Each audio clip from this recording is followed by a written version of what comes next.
I like to get you out to nice places because I know that you don't always get to do that.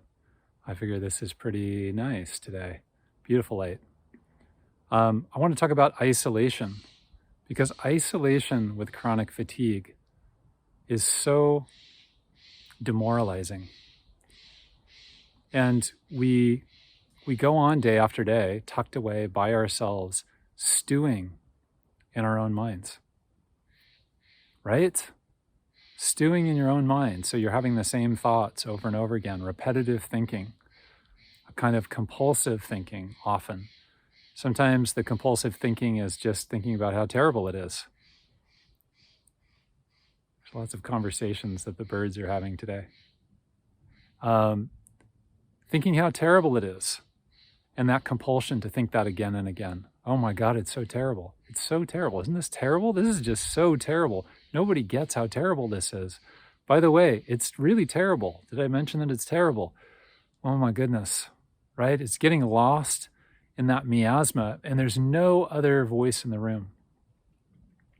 And this is true of any kind of suffering, but there's just something about chronic fatigue that leads to isolation in a way that other people don't get.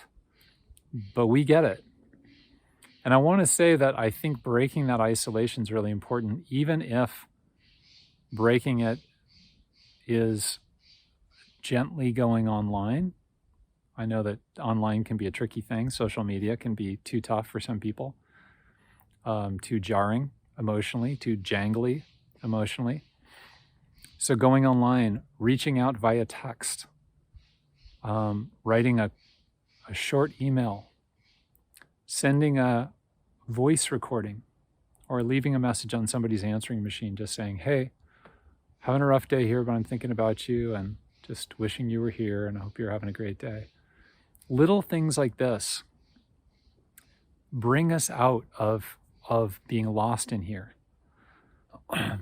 That's the key about breaking isolation, is even just to send your mind out to others, is it's already away from being stuck here.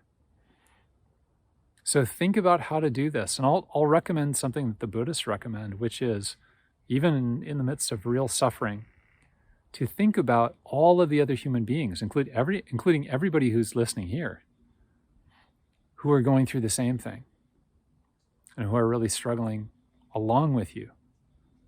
Already that pulls you out of isolation and allows you a little more space inside yourself to regain perspective. So you can give that a try anytime you would like.